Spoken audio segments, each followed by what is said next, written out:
All right, welcome to week two. And in week two, we're really going to be looking at four different financial reports.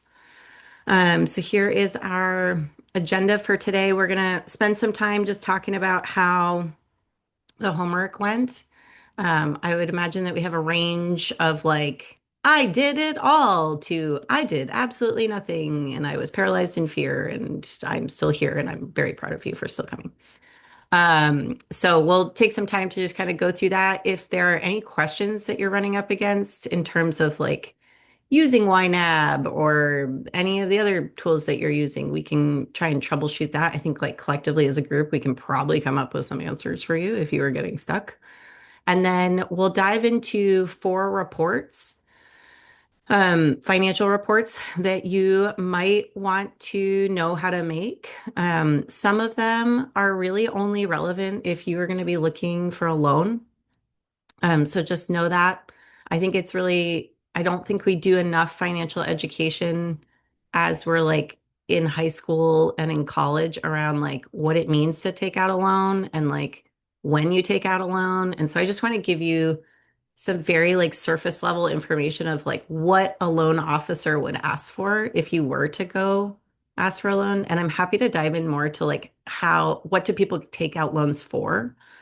Because I think that can be helpful to just understand if there is a point in time. I actually had a great call with a new client yesterday. Like they really want to buy this machine. It's super cool. It like chews up old fabric and then you can like spin it with some component of wool to make yarn out of like recycled textiles. It's a $35,000 machine, right? And so she was like, how do I know if this makes sense? And how does one acquire $35,000?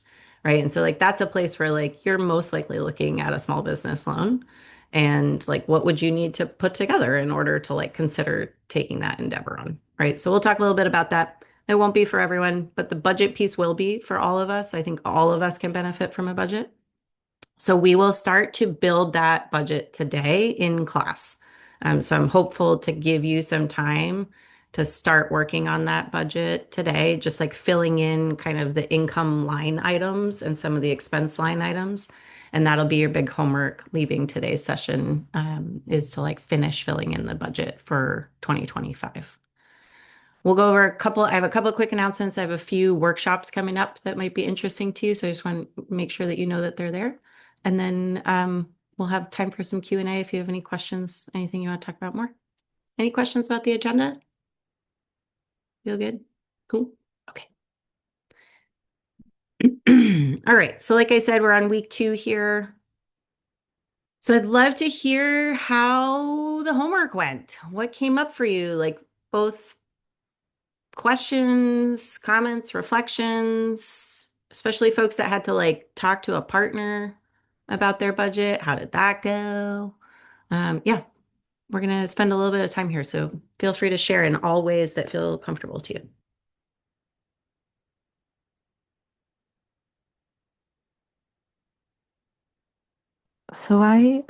I've had a YNAB budget for uh some years now, but this was the first time I had to think about how to integrate my sep I recently opened a business account, a checking account. Yay. So Congrats. so I was trying to figure out how to integrate that into with my personal budget. Maybe we'll talk about that. But I Yep. also helped a partner with their budget. They just Nice. started working in YNAB, and so just kind of working out like some of the more confusing details, like especially if you have Cash App type accounts, that Mm, gets really tricky in YNAB because of all mm, the transfers that happen. And then mm-hmm, just like the tracking down of transactions that aren't super clear when they get imported can, mm-hmm. so yeah, that kind of took me back to basics. Yeah. Can you remind me, can you remind me your name? I'm Oh, sorry, assuming I'm Marcella. Marcella, right. Thanks. Yeah. Um, Marcella, I have like a handful of Venmo transactions that happen every month. And so we have to, when we do our monthly review, I have to open up my Venmo And my partner's like, what's this $75 thing? What is this $125 thing? And I have to like go through the transactions. And I would agree. That's like a little bit tedious. And like, I think at first we were just ignoring it. We were just like, um, we weren't categorizing what those expenses and incomes were. And once we took the time to do it, I do think it gave us a clearer picture of the budget. So I think it is worth it if you can, for sure. Yeah, Kim, go ahead. Hi. Um, I think YNAB's really cool. So my husband and I have used Excel spreadsheets for the last Hmm. how many years, and Totally. he helped me. I had one version going, but it ended up I was taking too much money from our budget. So he kind of redid mine a few years ago. So trying to kind of get that into YNAB, I kind Hmm. of knew what I was doing. However, I'm struggling a little bit with the fact that like you can't assign specific accounts to transactions. So like I have a checking account, I have a savings account, he has a checking account, we have a joint checking account. And like I tried to ask that on YNAB and it's like YNAB doesn't care where your money sits. It just, wants to. Mm. So that was a little tough for me. So I'd love to kind of get Hmm. strategies around figuring that out.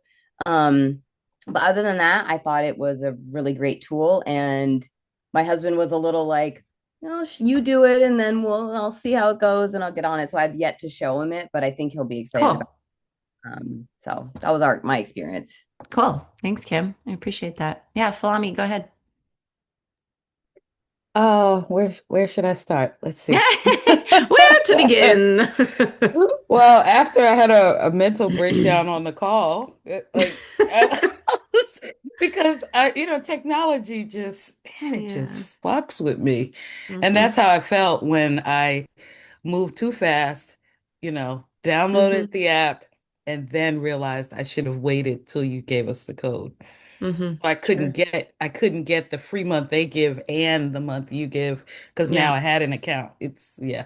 But that little thing, the way I was getting so stirred, I just kept thinking, what's really going on here? sure. And I also realized that had not updated my old school Excel spreadsheet budget since Hmm. 2018.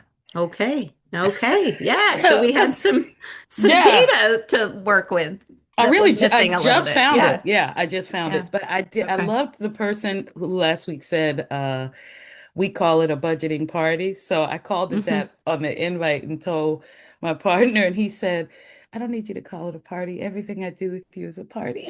Like, Like, so, yes, and everything you do with me is fun. Did yeah, you realize that? Yes. yeah. But we didn't meet. So we Okay. will though. You We will. will. Okay. And I've Cool. started entering things. Okay, good. Good. Good. I love that. Feels good. I'll share a couple of things from the chat. Ryan, you said you just moved into a new house, so there were so many new expenses to track, and random passwords to track down. Yeah, I think that's like one of the hardest parts in the beginning is just like getting all the accounts to coordinate and speak with one another and log into everything.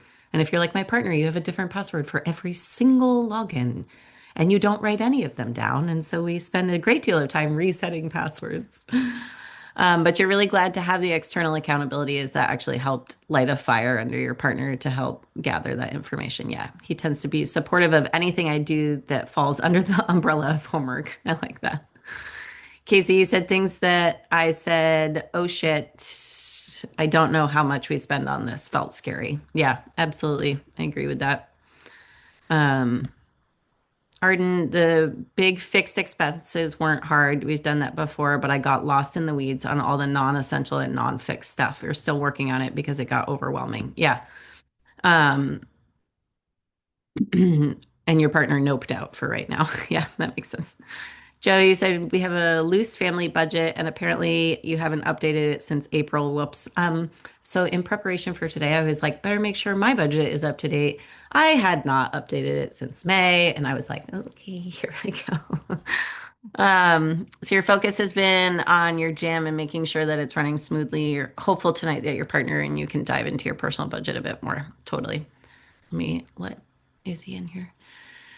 Yeah. Yes, password manager software saves you. I know I should probably do that. Okay.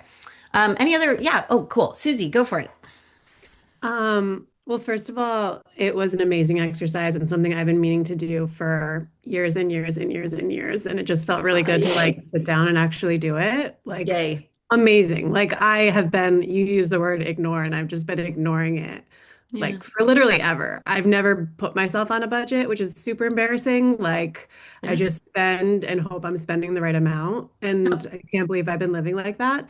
And Yep. like I put myself on a budget and I went and got coffee yesterday. And it was the first time in my life where I didn't think like, I don't think I should like, what am I Yeah. doing? I shouldn't be doing this. This feels like wrong. It Mm-hmm. was like, oh my gosh, like I know I can be doing this. Mm. Like I know I have X amount to spend this week, and I'm using part of that to buy coffee today. And Yeah. I've never lived like that in my life, and it felt so, so good.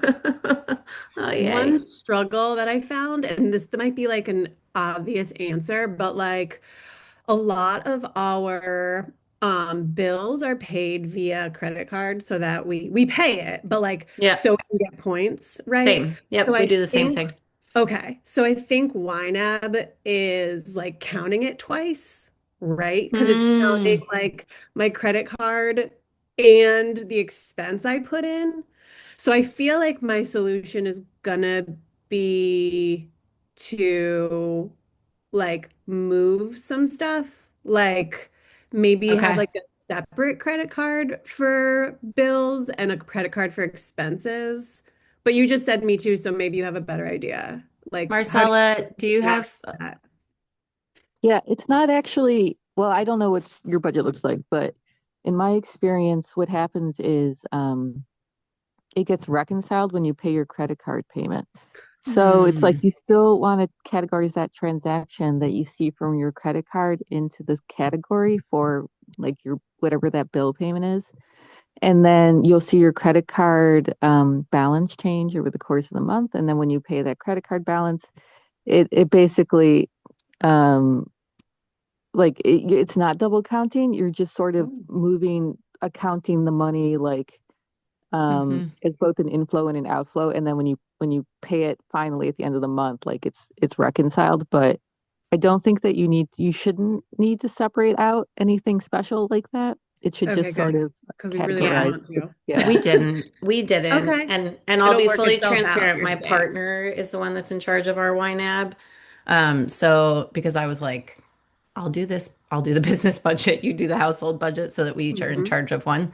And there were a couple times, there was one moment where something was getting counted twice, but I think it was because of the Venmo interactions. And we had to like categorize that, I think was what was happening, but Yeah. not, So yeah. they, Go ahead, they told Marcella. me to, when I asked about like Venmo, they said, unless you're carrying like a balance in your Venmo, just don't even link it. Um, and you can't Oh, link your okay. PayPal anymore because it will show up twice. That was what I was Yes, saying with like Mm. that thing.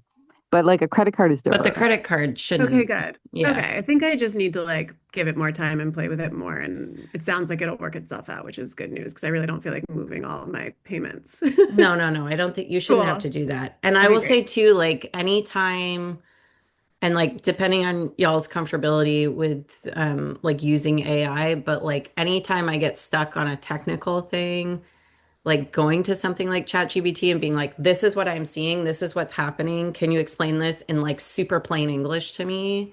Like Hmm. I can always get an answer that way and then go apply that in whatever app I'm in. Like I'll just say like I'm in YNAB and this is what I probably wouldn't a lot of the time I take a screenshot and upload that.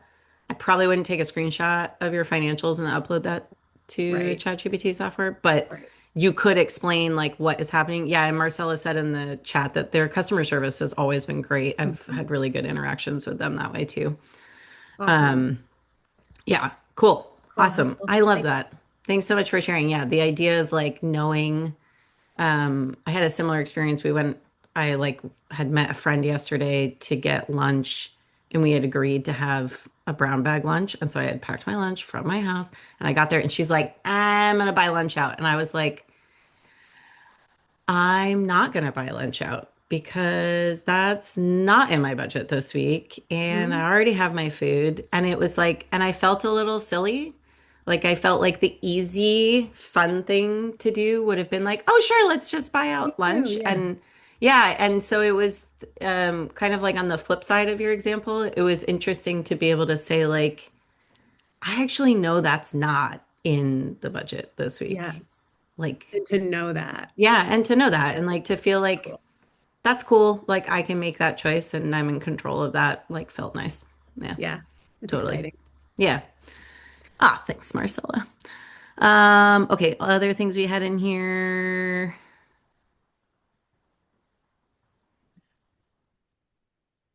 Millie, you said I really had to sit down and push myself to work on the budget, but reminding myself that it was an act of self-care was very helpful. I'm so glad that that like resonated. I agree. I it's something if we can try to give ourselves some semblance of like external accountability, whether it's like you're like Emily is depending on me to do this or I owe it to myself to do this, right? Like if we can create some, I know a lot of people resist the word responsibility, but I actually think responsibility is a beautiful thing and I love the word. But if we can create some semblance of like responsibility to ourselves or to our partner, or you can use me as like a person to use that like relationship with, I think that can help us hold us accountable to it a little bit more. Yeah, Kiana, go ahead. I shut my camera off so that people wouldn't see me eating. No, no Um, worries. I had, I'm really proud of myself. I've set up um, Money Mondays before having taken this class. I'm not good Nice. at it. I'm not consistent with it, but it's on my calendar. Yeah, good. And really, I think for me, I wanted to make sure that I joined this fall despite being on vacation because my vacation is on a cruise, which you would think would kind of make things cheaper. Like my planned expenses for being on this trip, I expected to spend $100 a day. Cruises are incredibly expensive. I don't know when that happened, but they I've had to recalibrate my budget significantly. And then of course having to calculate for the reality of needing to save money. So I had money in savings. And now because I'm here and I need to get to and from locations or just Mm, even just staying on the ship, hmm um, and I have this like intention of having rollover money, which mm, is money from like I pay myself for my business and hmm I really try to not only stick to the budget, but even if I can spend less than my budget so that I can have money that rolls over into the next account and try hmm to like build a savings.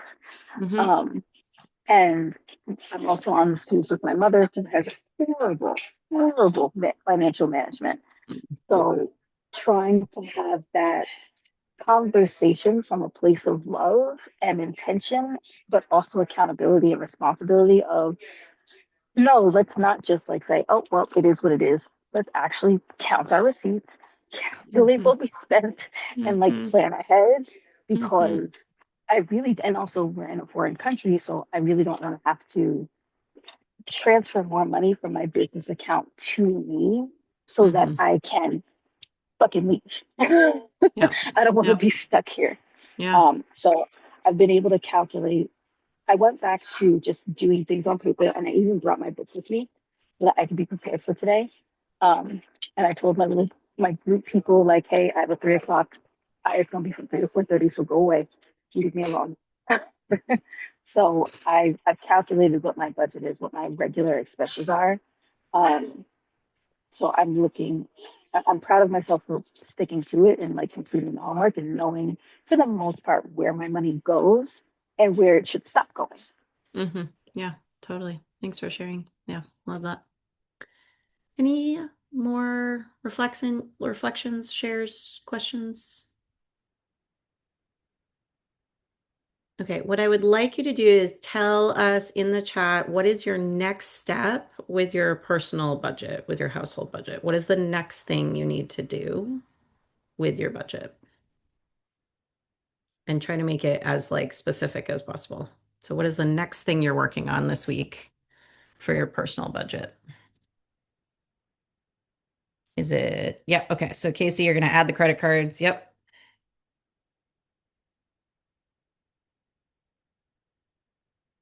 Elise, you're gonna get your partner's accounts connected since you only did yours. Yep. Kim, bring your husband into YNAB. Great. Falami, add all your expenses that are easy to see in your checking accounts. Yep. Ryan, you made a Google Sheets doc with your partner and you now need to import that over to YNAB and add a few other accounts that folks have mentioned. Kiana, fully fleshing it out so you can track money weekly. Charlene, schedule a check-in with your partner. Arden, add credit cards, start tracking unexamined expenses. Great. Marcella, figuring out your new auto transfer because you just changed banks. Perfect. Molly, figuring out how much we spend on food and groceries and eating out. Yes. Well, so Molly, if it doesn't work with your credit union, can't Marcella, correct me if I'm wrong, can't you still like connect, but you just have to manually categorize? Yeah, there's two things. One is you can put in your request to YNAB and they may eventually connect. But the other thing is Oh. you can always manually import a download from your financial Yes, that's what we institution did. Yeah, as like that's what we did. a CSV or whatever. And Yep. then you just have to do it yourself. It is more annoying. But I think it's still helpful because then you can still see like the visualization of it where you can't Mhm. see that on a pen and paper. Yeah, it So will once you train it, it'll start categorizing stuff for exactly. you. Yeah. Because it has machine learning, Molly. And so it's like if you tell it a few times the thing, like what those categories are, it'll start to be able to learn that and categorize for you. So I'm just saying, it might still be worth trying. Um, and like Marcella said, reach out and see if they reach out to your bank and connect. Ryan, you're still scratching your head a little around the credit card thing in YNAB, but I think I'll just plunge in and try to figure it out. Sounds good. Susie, same. Eileen, you're going to look at your non-monthly bills. Great. Susie, the next thing you need to do is figure out the credit card thing and get comfortable in the app and understanding it better. Yep. Millie, you said your next step is really nailing down the budget side of things. You entered all of your accounts to see what you spend and spent a lot of time categorizing, but now you want to be able to have a solid idea of numbers to be able to stick to a budget. Great. I love that. Erin, you said get comfortable with reconciling transactions and monitor the categories where you overspend. I love it. These are all excellent things. Something we worked on this week in our personal budget was re-examining our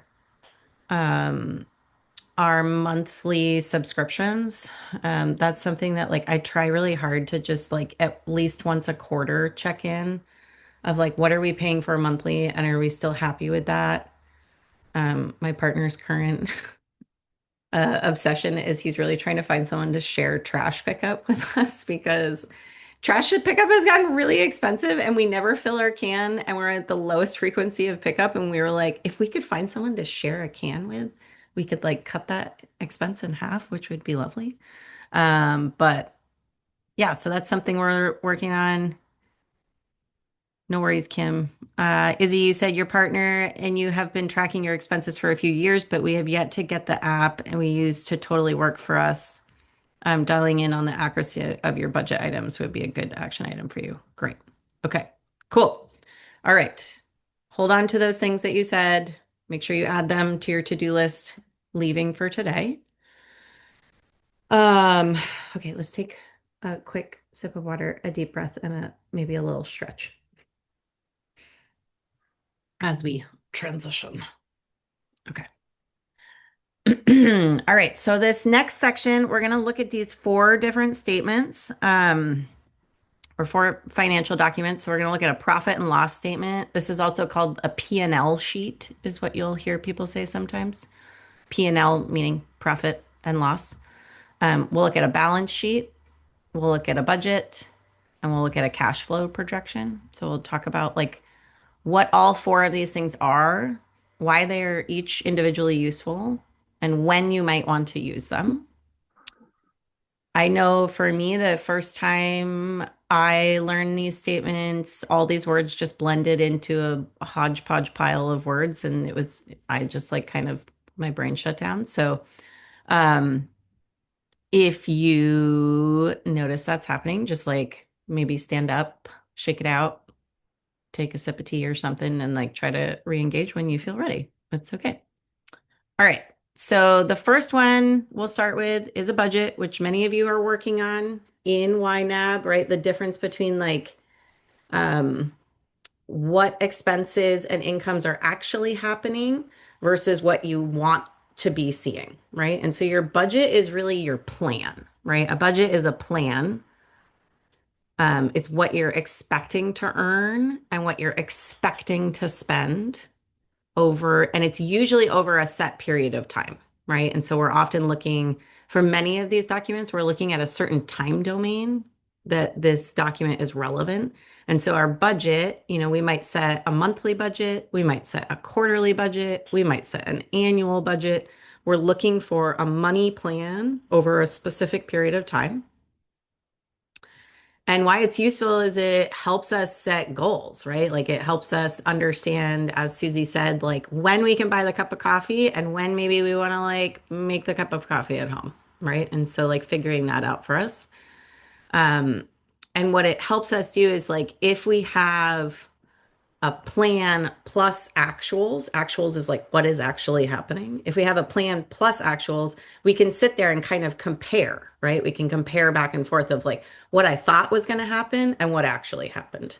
And that can be really useful to us because sometimes this happened to me last night. I was like putting my budget together, and in my brain and in my gut, I was like, I have 100% made way less money than I did last year. I'm like, shit has not gone as well this year as it did last year. And then when I sat down and did my budget, I am at exactly the same amount of money as I made last year. And so, like, sometimes our feelings around what's happening are not actually true, right? And so, having the budget, having the plan, plus having the actuals helps ground us in reality of what's really happening, right? And because on the flip side, I could have had this gut instinct of like, I'm doing amazing this year. But in reality, I am like 10K behind of like what I had last year at this moment, right? So just having this plan is really helpful. I'm like, where'd my little picture go? What's that? Oh, it's here on that one. We're missing a little image. Okay, so the next one, first, any questions on the budget? I think this is like the most commonly understood one. So most of us have like heard this word budget before. I think people use it in different contexts sometimes. Sometimes people are talking about a budget of like a plan, but then sometimes people are using the word budget to reference their actuals. It can blend a little bit there, but really the budget is the plan. It's the plan we set out to achieve. Okay. Profit and loss, a P&L statement.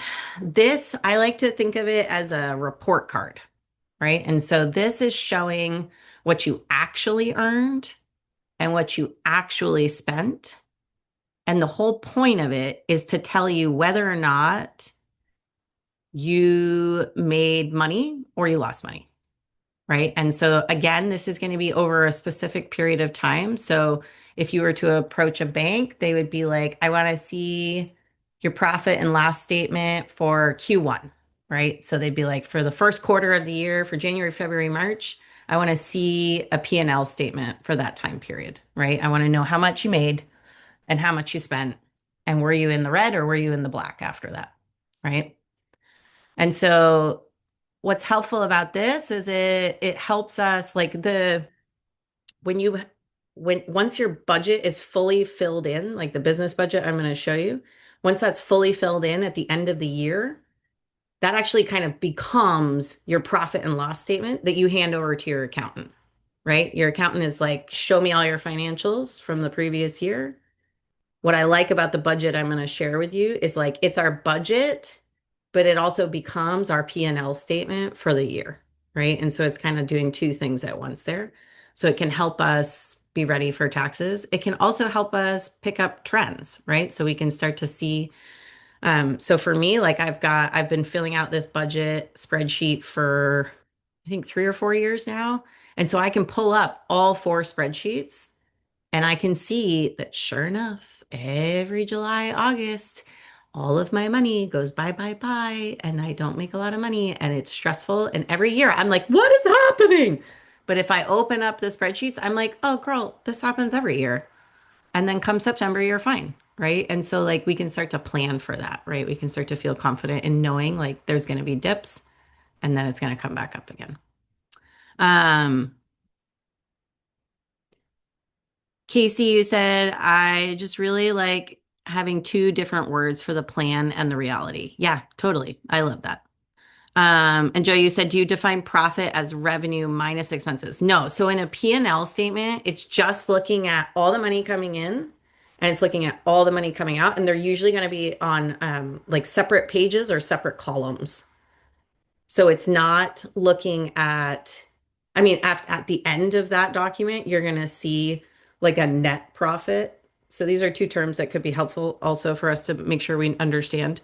There's a there's gross revenue, right? And then there's net revenue. And so gross revenue means I like to think of it as like it's gross because it's so big. I don't know why that works for my brain. I'm like, gross is like the whole shebang, right? It's the whole thing, it's all the money coming in. And then our net revenue, it's like a net is like a little fishing net, it's smaller, it's going to scoop out just the money after the expenses. Does that make sense? So gross is the whole picture we're looking at, all the money coming in. Net revenue is like we're going to take away all the expenses and whatever's left over in our net is our net revenue. And so a P&L is not looking, I mean, what we can do is kind of, I can give you an example. Would that feel helpful? Sure. Yes. Yes. You're like, yes, give that to me. All right. So, and all of these, I send all of these out. So if you ever need them, tick, tick, tick, tick, tick. So,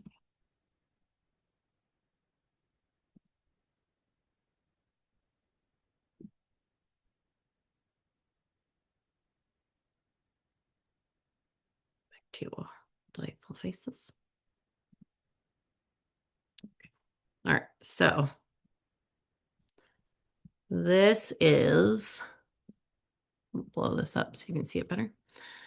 This would be like a simple profit and loss statement. So basically, it's looking at all the money coming in, right? So revenue, another word for revenue is income, right? Is money coming in is revenue. And so this is like all the sales you made and any other revenue. Some people, like capitalists are going to have all sorts of other revenue, right? They're going to have stocks that are making money. They're going to have dividends. They're going to have, like, we're most likely not concerned with that. We're just looking at like the money that's coming in. Where this gets like helpful is if you do have COGS, if you have cost of goods. So that's like the physical materials. Like if you're a product maker, let's say you make tables, your COGS are like the nails and screws and the wood and the glue. Those are your cost of goods. And then you've got your expenses here, right? And so there's wages, your rent, your utilities, your office supplies, all that stuff. And that is going to give you that net income. So you're going to have gross profit here is going to be your gross revenue minus your COGS. Then we remove the expenses, and that gives us our net income. Does that make sense, Joe? Okay, cool. Yeah, very helpful. Thank you. Any question about profit and loss? Like, let's see if we can you see the slide deck again? Yeah, okay, cool. I was like, sweet, that worked well. Okay. The next one is a balance sheet. And I would say the biggest thing to remember with a balance sheet is balance sheets are where you start to bring in any sort of equipment or property. So let's say you're a baker and you have 3 ovens, like 3 commercial ovens. You've got one of those huge standing bread mixers. You've got, whatever other equipment. This is where, like, in a profit and loss statement, this is not in any way, shape, or form showing things that you own, right? Like it's not reflecting that you own $50,000 in baking equipment, right? That is not being captured here. That what we call that equity, right? That's something you have on hand that is worth money, but it's not like you could sell it technically, but then like you'd be out of a business, right? If the baker sells all their baking materials, they can't bake anymore. So a balance sheet is looking at what you own and then it's looking at what you owe. So if you have loans, right? You took out a $60,000 loan to buy that baking equipment, a balance sheet would show at year 5, you own 25% of that baking equipment and you still owe $45,000 on your $60,000 loan. Does that make sense? So it's really it's not looking at revenue, it's not looking at income, it's not looking at expenses, it's looking at what you own, your property. So if you own the building you're in, you own that property, and it's looking at what you owe on that property. Kiana, you had a question on this one?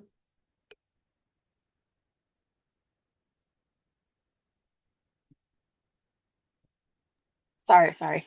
No, go. Issues of using your phone. So, I just to kind of help clarify for me. So, I own a car. I use Mm-hmm. it for my business. Mm-hmm. So the car would be part of both the profit and loss statement and the balance sheet. But the expense of the car would be in the So, profit loss? let's say, the gasoline you put into the car and the insurance you pay on the car would go on your P&L because those are expenses. But if you own the car outright, that would go on your balance sheet. It would not go in your profit and loss statement at all. Or if you had a loan to pay for the car, that loan and how much you own of the car so far would be on your balance sheet. That would only be true if the car is registered through your business.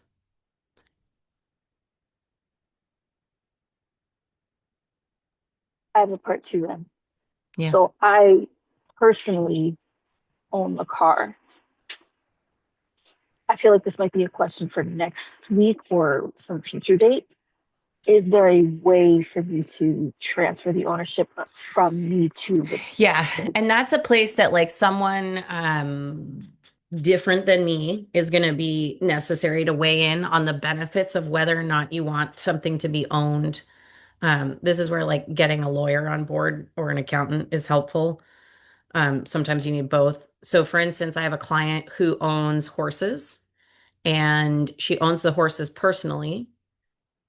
And so, but the business is like equine assisted therapy. Her biggest predicament was, do I transfer the horses to the business so that the horses are equipment or property, they're equity of the business?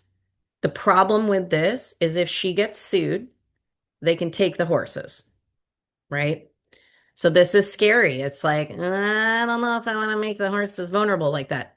But if she does not move the horses to under the business, she cannot expense their food, their care, their veterinary bills, the cost of the horses themselves. Like all that shit has to be coming out of her own personal pocket now if they are not under the business. So this is where it's like you have to start to think about the risk, the reward, right? So what is the risk of having your stuff that you use for the business being under the business, and what is the reward, right? And some usually hopefully one of those sides of the scale is going to be higher than the other, and it makes the question relatively easy to answer for you. And so, yeah, absolutely, Marcella. The whole point of having an LLC is that it removes you as much as possible from the liability of something going wrong. This is like why we want to have an LLC. This is why an LLC is going to be more useful to many of us than sole proprietorship, especially if there's any risk involved in what you're doing. Um, Marcella, you said, yeah, the whole point. Yep, I just said that. Casey, can she just pay herself more to cover those expenses, but then she pays taxes on that income? Yeah. So what she has come to terms with is like the likelihood of her horses are actually not worth that much money. And so the likelihood of someone using the horses as collateral in a lawsuit is quite small, is what we found through hiring an attorney and going through the whole process. And the benefit of the horses being under the business as an expense far outweighs the risk. And so, and she's got, plenty of, this is where like, your risk tolerance matters. And um, yeah, so like it's also making sure that people are signing waivers and understanding the risk and all that jazz comes into play too. Izzy, you said, would gas be an expense on the P&L if the car you're using isn't registered under your LLC? So this is one we might have to Google. What you can do, so, and we can look at this. The way I've been advised by my accountant is if I'm going to use my car, I can deduct.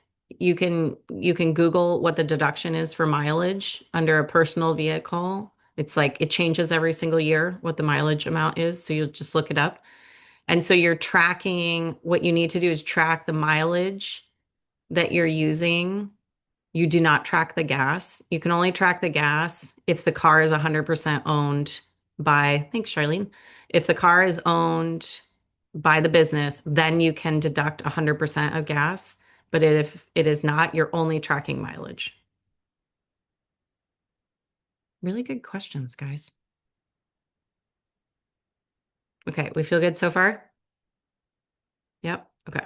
Is anyone's like ears or eyes bleeding? How are our ears and eyes? We're doing good?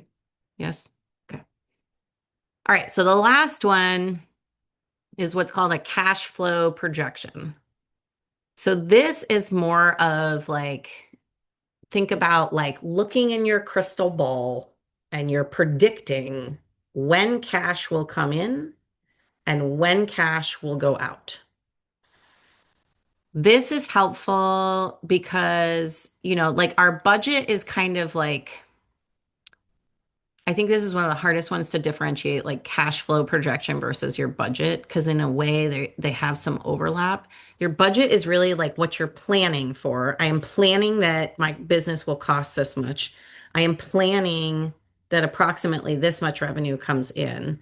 Cash flow projections come in when we're trying to think of like, what do I think I'm capable of? What do I think the business is capable of doing like over the next year? Right. And so what we can do here is start to look at like what is, and we'll next week we talk a lot more about cash flow projections. So I won't belabor this point too much. We'll dive into it more next week. But basically we can start to look at for your industry, what are like conservative, middle of the road, and aggressive like sales projections, right? So if I'm Joe, I'm going to look at on average, how much do gyms grow year over year, right? Is it 10% growth? Is it 15? Is it 20% growth? And then I can start to create projections of if I was to sell 10% more in the business year over year, where would that get me over the next 5 years? If I was to sell 15% more year over year, where would that get me? If I was to sell 20% more, right? And then we can start to have, this is where some of our gut check does need to like come in of like, where in that range of like from anywhere from like 5% to 25%, what is reasonable, right? Like, what do I think I could realistically do? And what is interesting to me, right? Like, and this is where we start to think about other things in life. Like, maybe I'm planning to grow my family. I'm probably not going to shoot for a 20% growth year the year I'm trying to get pregnant, right? Like, no, I'm probably not going to do that. That doesn't sound like a lot of fun. Or maybe it's like, I can do it that year, but I'm definitely not going to do it the next year when I have a newborn baby, right? So thinking about, or maybe I'm moving across country, or I have a surgery coming up, or whatever, right? Like, this is where we want to see what the cash flow projections are. We want to see what might be possible for the business given what the rest of our industry is doing and then start to make some realistic decisions, and that will influence our budget. Does that make sense? Questions about this cash flow projection? Yeah, Joe, you said, is growth always a goal? Yeah. That's a good question. Is there a scenario where you are just good with where you are at? Yes, I would say that is where my business is, Joe. I mean, I'm like resisting deeply to grow right now. I'm trying very hard to just stay where I am and like not feel like I need it to be any different. Yeah. So we're at a spot right now where if we were to add more members, like I'm already feel like I'm working every hour of every week. Yeah, So I totally. don't know how I would do it. So like I Yeah, feel like, hey, this is a good spot. Let's just like yeah, hang out here yeah. for a bit. Yeah, and dial it in where it is. I think Yeah. the only place that it gets kind of tricky is like we do want to be mindful that that there's this thing called inflation that continues to happen. And so I would say like if we are looking for a kind of a non-growth state or like a homeostasis state, I would probably still do a sales projection with like a 2% increase, just so that you're not starting to fall behind on what it costs to live, which is a wildly depressing statement. Yeah. Yeah, that would just be my only thought is like I raise my rates. Typically, I'll raise them 2% each year just to keep up. And it's Yeah. not like I don't consider that growth. I consider it like more like survival. Yeah. Yeah. It's like finding the balance to not just screw people over, but Yes. dealing with the reality that everything goes up. Every year my rent Yes. goes up.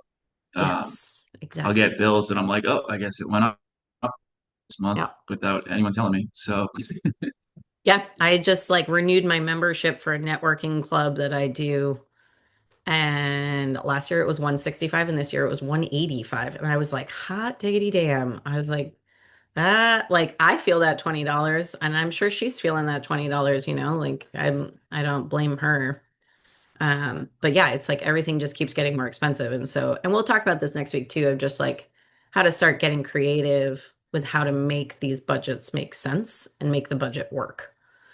Um, Charlene, you said, I feel like the push for growth and increasing productivity outside of inflation is a very capitalist concern that has been ingrained in us. Yeah, it's hard to be okay with just being okay with where we are. Yeah. I have found I'm like 8 years into business, and I feel like barring having two children during those 8 years, like that was like wildly disruptive. And I did really have to focus on growth for two like stints of time after each child.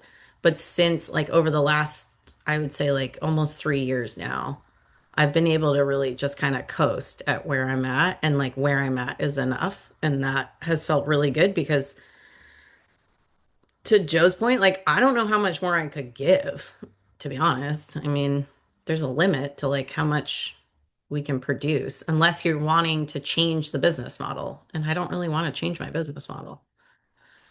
Joe could decide to like open multiple gyms, but I'm like, I don't want to do that. I don't want to be bigger. Being bigger comes with lots more problems. Okay, so this I would say if you were to like just walk away from this whole last like 30 minutes with one screen, it is this one. So your budget is your plan, your P&L is your report card, your balance sheet is a snapshot in time of like what you owe and what you own, and your cash flow is really a forecast, right? We're like looking forward. Does that feel like that makes sense? Yeah. Okay. We can always come back to this. And if you want to like, if anyone, actually, just like a quick show of hands, um, is anyone, I'm like, how do I, oh, there you all are. Is anyone actively pursuing a loan? Does anyone feel like they're really interested in approaching a bank or going after a loan? Okay, cool. I just don't want you to feel like, um, yeah, I just want, if you find yourself in that position, do feel free to like reach out, and I'm happy to walk you through that more. Okay, I've done something to my screen, so give me 1 second here. What did I do? Wait. Yeah, afraid of debt. Yeah, I feel that. My partner is painfully afraid of debt. And that, a lot of that is like, I gotta unshare for a second and figure out if I can get back to what I was doing here.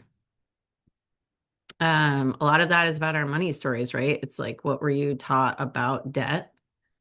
Some of us were taught that like debt is inevitable, and some of us were taught that debt is like a normal byproduct of life. And so I think like how debt averse you are matters. And for a long time, I resisted coaching businesses that needed to go into debt in order to function, because I felt ill-equipped to help people navigating debt.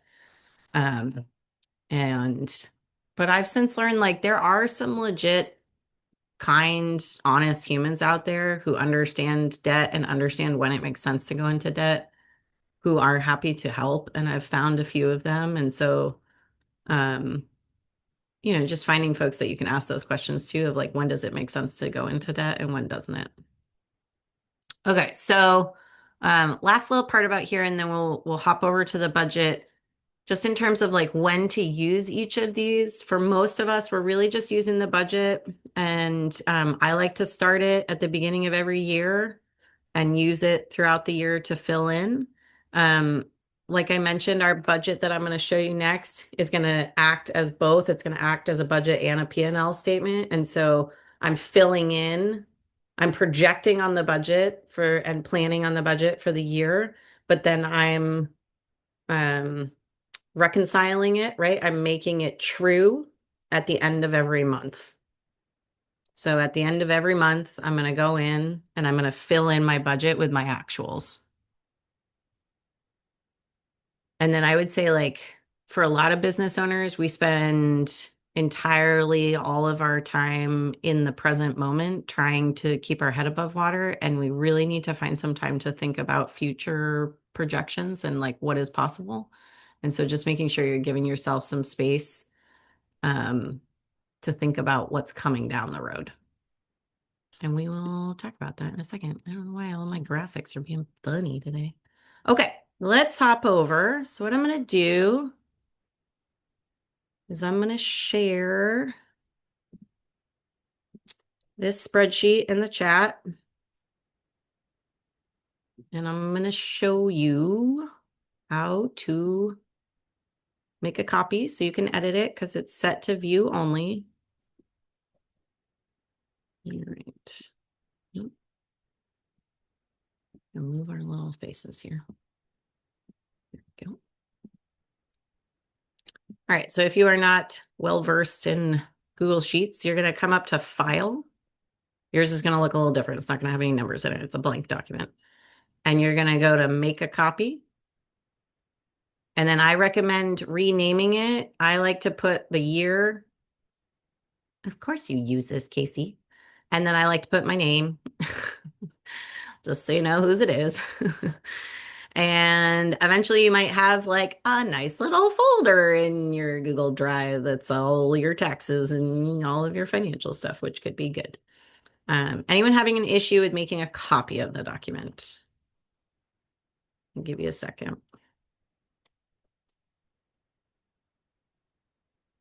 All right. I'm gonna wait one more minute and I'm gonna move forward. If I'm moving too fast, just holler. Okay, so let's have a little tutorial of what we got here. So on our first tab, if you look down at the bottom, we get a couple tabs. So on our first tab, we've got our income, and we're looking at it month to month throughout the year. And what our first step is, I'm going to give you a tutorial and then I'm going to give you some time to work on this. and then we'll wrap with any questions and our homework and all that jazz. So most of us, like I said, are probably not going to have things like dividends and interest and refunds and all this stuff. So I would ignore this part from the bank unless you do have some account. Like my savings account seems to make me $2 like 2 times a year. So sure, we can put that in there if you would like. But what I want you to do is you're going to change. Let me pull up the one you have too.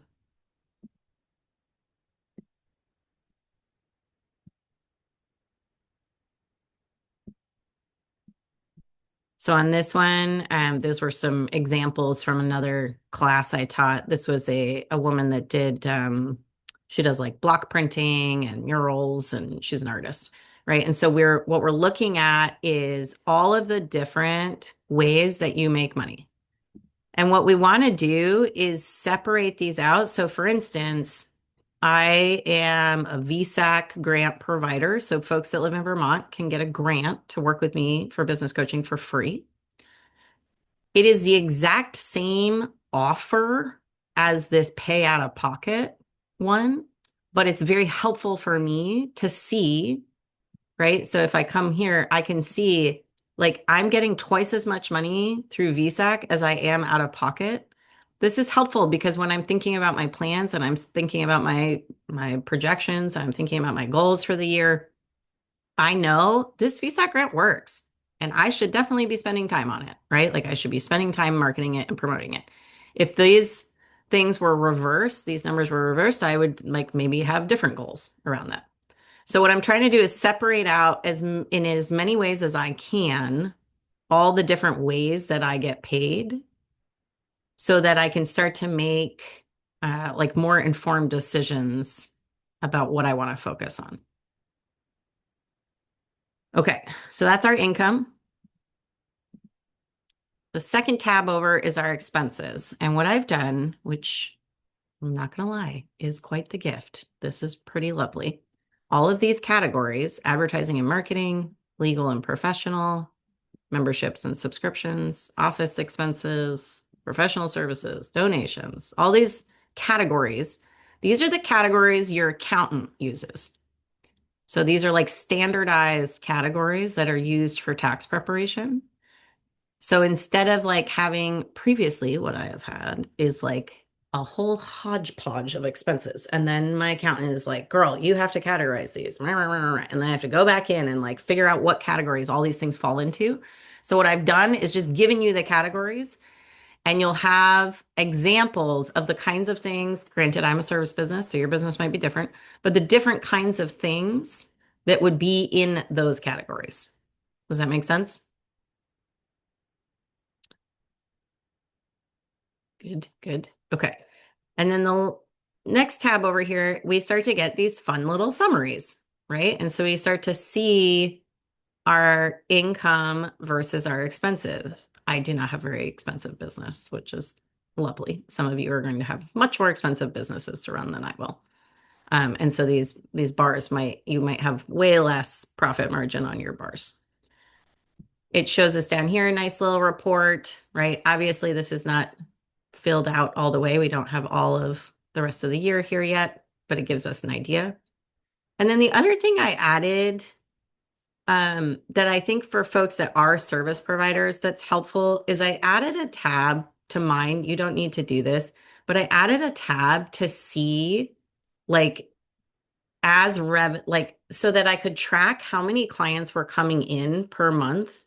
And even if you have like something like Joe who has a gym and he has members, I actually think it would be very useful to see how many how many members are signing on per month so that we can start to mirror like not only are we seeing income over time, we're also seeing, yeah, cool. We're also seeing like membership enrollment, like client sign on over time, right?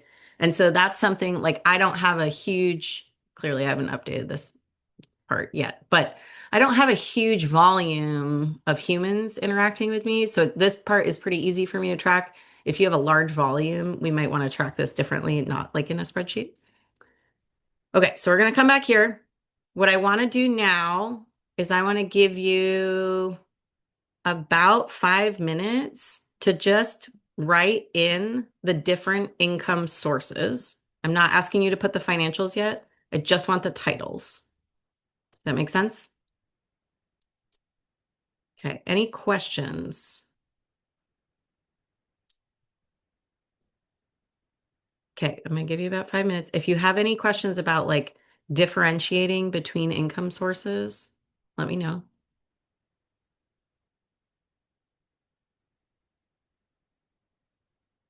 And we'll reconvene in like 4-ish minutes.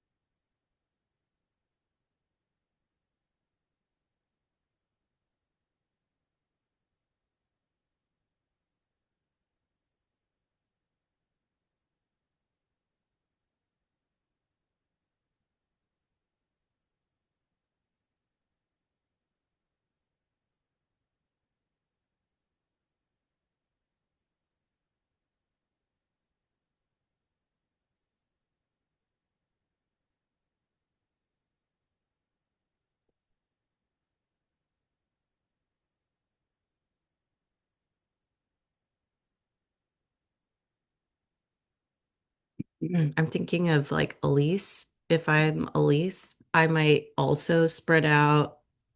Um, like I might want to know full website builds versus flyers versus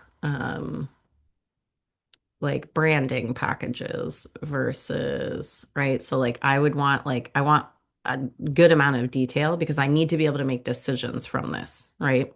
So try not to lump stuff together um just because it's easier in theory. Can I ask a question about how you use the client sheet? Mm-hmm. So I'm guessing you just changed disclaimer to clients, but when you're tracking month by month, are Yeah. you just tracking when the client like initially came into your business? Yes. Yes. Okay. And is that Yes, because, because I know, because I have some people pay in full and some people, this right. is where like sometimes it can get a little funky because you're like, ooh, it looks like I made a bunch of money that month, but it's really just because that person paid in full and everybody else pays monthly, Yeah. right? And so it like can look like a big bump. Ideally, we get to a place where that starts to even out, and I'll show you the difference between 2024 and 2025. Mhm. I was looking at it last night and I thought that was fascinating. So I am tracking only new clients signing on Okay. because I want to see when are people, because like if I just look at income, it can not really show the full picture because it might just happen that that month, 2 of the 3 people paid in full. And so it makes Right. that month look really profitable, but really I only had 3 clients and I need to be bringing on 4, Hmm. right? Like, and so based off of like, so after this, and we'll talk about this next week more, like I ran multiple sales projections. I have to be signing 4 new clients per month to be able to pay myself what my household budget says I need to pay myself and pay for taxes. I must be bringing in 4 new humans a month. Hmm. You can see by this graph so far that that is not what I'm doing, right? I'm Hmm. not pulling in enough clients per month. And so, and that can get confusing because you see these big months like January and it's like, holy shit, you made $11,000. And it's like, yes, but after we factor in taxes and Right. expenses, that's like, it's not equaling out, right? Yeah, okay, so let's see. Questions. Yeah, great question, Elise. If I would probably have like a retainer client. For some of you, you're going to want like a retainer client bucket. And those are folks that are like big clients that work every single month with you ongoing.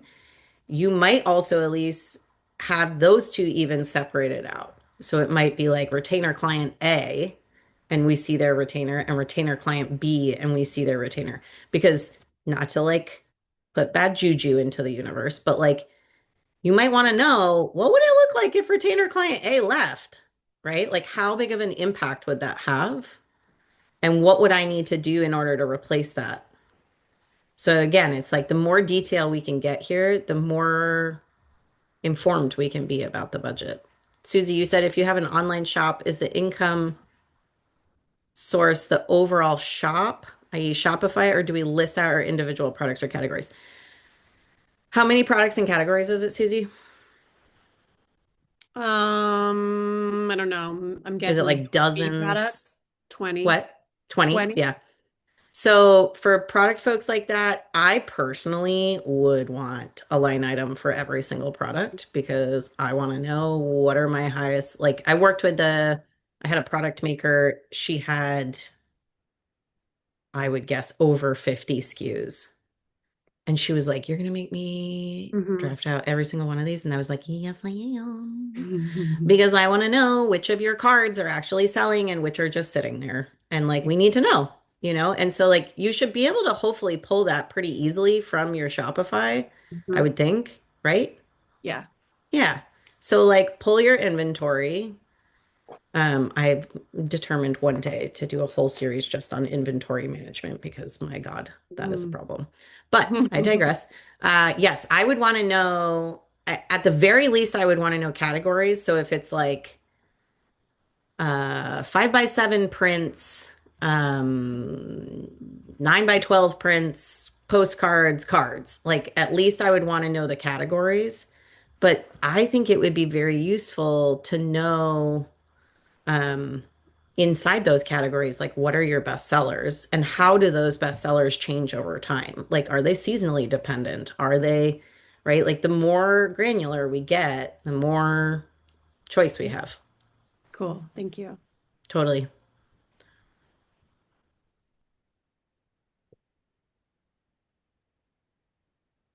Yeah, totally, Joe. That makes sense. Yeah. Yeah. I mean, my preference is people pay monthly because then I have guaranteed income for 4 months and I don't have to do a lot of math. But some people like to pay in full, and that's fine. And so then that is a little bit trickier when they pay in full. And I struggled for years of like, how do I figure out how much to pay myself when people do this? And it's all over the damn place. Okay. How does anyone need more time to put in their income sources? Okay.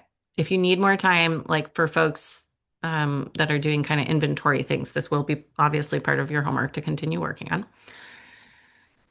The next thing I want you to Sorry, can I start ask to, you a quick yeah, go question? ahead. Totally. Sorry. No, you're good. So this is like manual, right? So you Where go are you? in. Oh, hi. There Sorry. you are, Susie. I was like, where are you? I can't see you. Now I I'm see you. sorry to interrupt, but I'm like, I'll like ruminate on this question if I don't just get it out. No, no, no. This is like manual, right? But if you Yep, also have places like QuickBooks or Shopify who like totally. track it all for you, do you recommend like still doing it, going in here and doing, It's yes, up to putting this you. all in? If you're actually using your QuickBooks or your Shopify the way like to Right. its fullest potential, then I would just stay there. Like you don't need to duplicate the work, but I do need to be able to see like if you don't have like if you've got stuff in multiple platforms, we do need somewhere where we can see the whole picture. So if that's here, great. Mhm. I think it depends on like how many line items your business has. If you've got a ton of bookkeeping going on, then like, yeah, you probably should be on QuickBooks. Like, and that probably should be where you're printing these reports. Mm. For many folks, like QuickBooks is expensive. And like, I've actually advised two clients off of QuickBooks because I was like, you Mm. don't even need this and it's expensive. Right. And so, like, if you can track it here for free, Right. yes, it's a little bit of manual labor, but like once you get these categories set up, every year I just make a copy of this document. Like my expenses aren't really changing. So I have the same expenses next year. And so all I'm shifting is the dollar amount month to month, is like really all I'm playing with. So similar to the household budget, it's like a little bit of upfront work, but then shouldn't be too painful to manage. If it is, then you probably need some sort of bookkeeping software. Okay. Thank you. Yeah, totally, Susie. All right. So your homework for this week is going to be to fill in the dollar amounts I would say let's fill in the dollar amounts through the end of August. If you want to, if you know some things about September and you want to put them in, that's fine.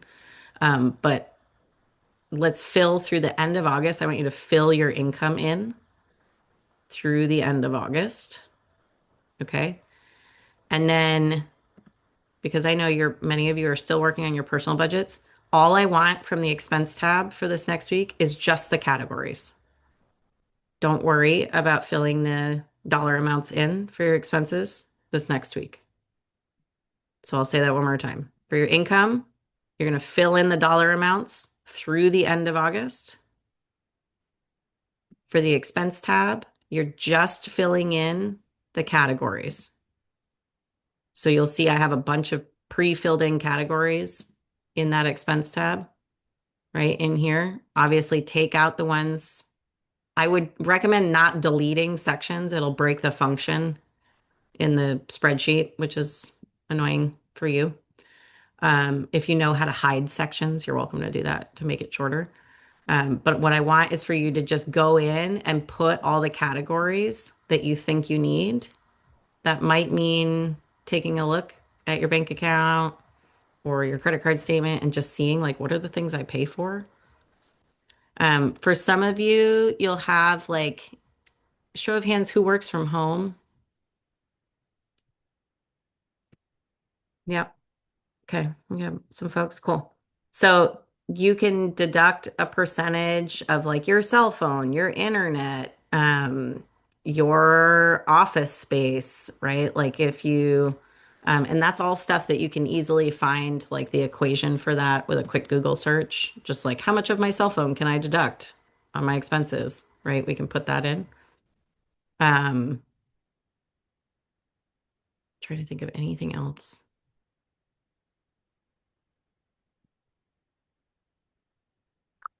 You can deduct your credit card interest charges. So if you pay interest on your credit card, like you didn't pay off the balance and you paid interest that month on your business credit card, you can put that in here.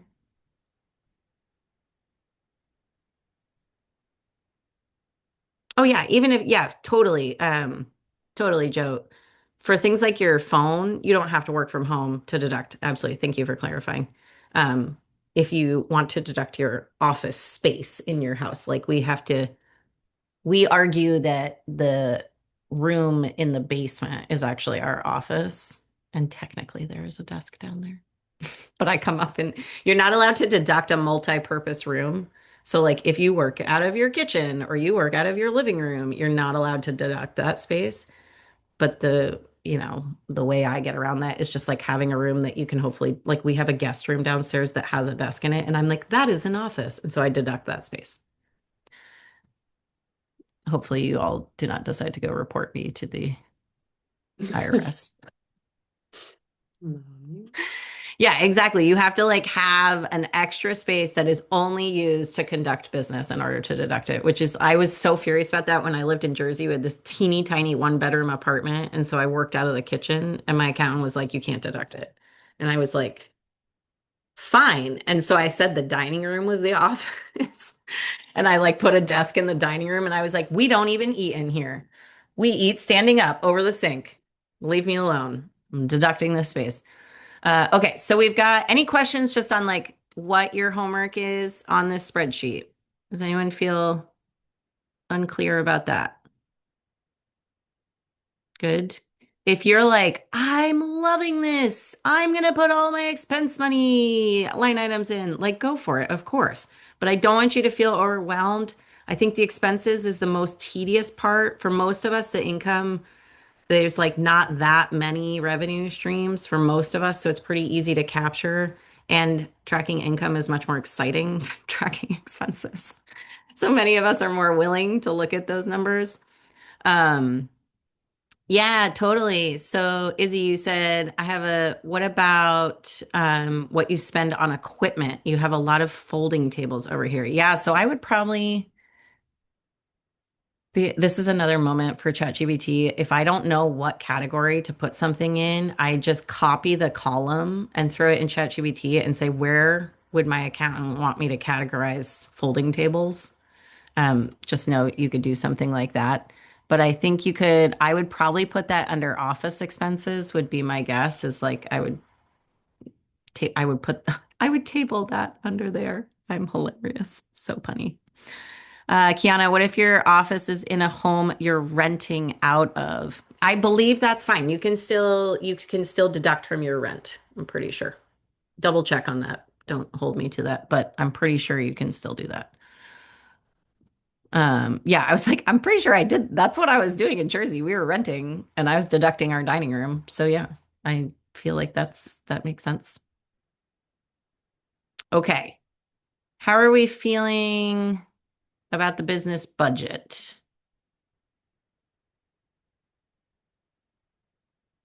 Doing okay? Okay.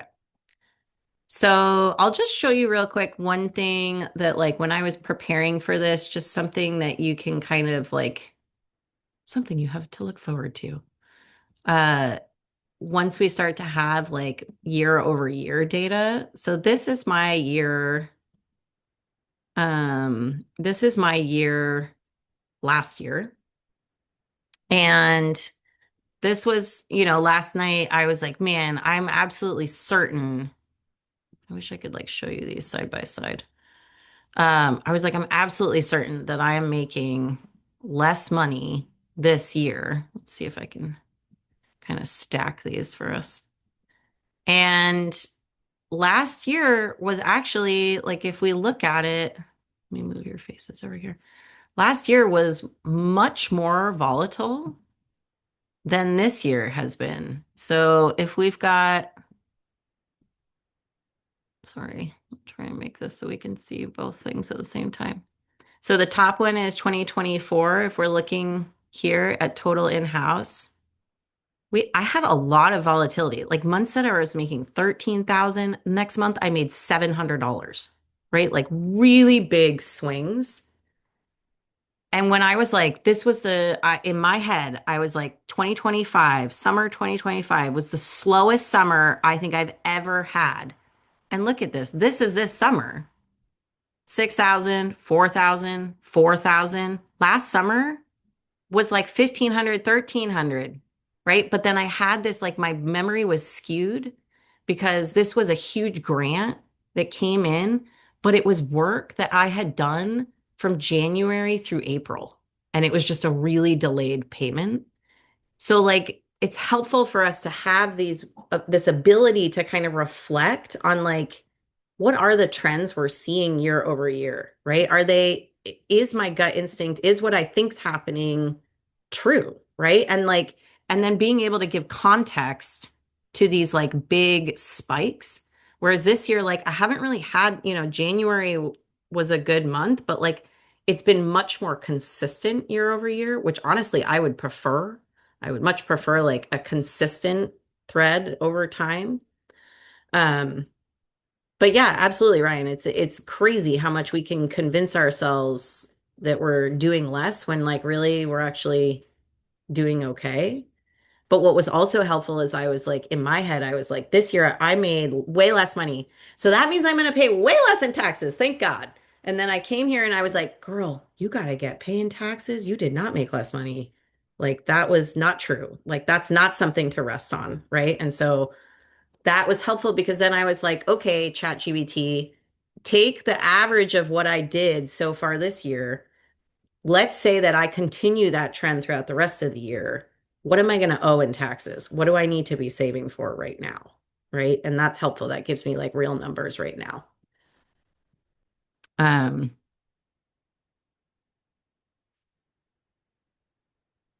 yeah, totally. Absolutely, Eileen. That's a good idea. Yep. Okay. So last thing here before I let you go. Just a couple quick announcements that I want to give you. There are two workshops coming up in terms of like we were talking about, sales projections and planning and all that jazz. So this one is next month in October. This is a planning workshop. We'll spend, I think it's either 90 minutes or 2 hours, and we're going to do a whole 2026 planning. Absolutely will include financials.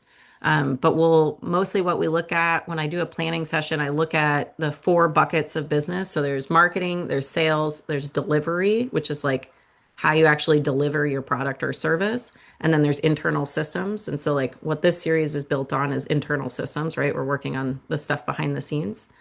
Um, but in a planning workshop, I want to have a plan for all 4 buckets, right? So I'm like, in 2026, what am I doing for marketing? What am I doing for sales?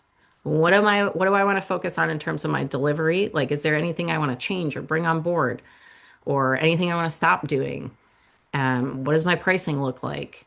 And then internal systems, like, is there anything that really needs to like get revamped, right? For you all, it shouldn't be your budget because it's going to be so pretty. But like, are there other things that you need to focus on internally? So that's in October. And then we'll touch on the top of this, like the tippy top of this topic. But in November, yay, Ryan. In November, I have a workshop on pricing your services. And so this is just for service providers because product folks are very different in terms of pricing. Um, we should totally do a pricing workshop for product folks, but this one's on service and so we'll just be looking at like how do you set pricing models? And I talk a lot about like sliding scales and bartering and gift economy and like all the different alternative economic models that we can use for pricing and for bringing revenue in. Yeah, totally, Joe. I think Jim easily falls under service. Yep. No worries, Elise. It was so nice to see you. And then any of my Vermont folks, I just want you to know that there's a new cycle for the VSAC grant. So if you're in Vermont, this is a grant that you can apply for. It can get you free business coaching, which can be really helpful. There's a lot of other things you can do with the VSAC grants too. It doesn't have to be with me. But just know that they have funds. They just renewed their funds as of end of July. So they're in a good spot to give out money. And I believe that's it. Here's our homework. I'll send you the slide deck. I'll send you the replay from today. If you have any questions, just let me know. Oh, the link is November 11th. Interesting. Why is it November 5th in my calendar? Let me look at that, Falami. Thank you for catching that. It is not November 11th. It is definitely November 5th. They have a typo. Okay. Yeah, it's November 5th at noon. So I will, thank you for catching that. I will let them know. Okay. Any other questions? Anything else that feels helpful to chat about right now? You pull your faces back over so I can see you. How'd we do today? Okay. All right. You know where to find me. Just give me an email if you're getting stuck, if you're feeling like you're resisting it, if you have questions, particularly if you're like resisting it. Just reach out. That's what I'm here for. I would say like at least 5 of you emailed me this past week. It was really nice to connect. I loved hearing what you were working on. So don't be shy. Reach out. Okay, cool. Have a wonderful rest of your day. I'll see you next week. Thanks so Thank much. you. Thank you. Thanks, Emily. Thanks, guys. Thank you. Thanks.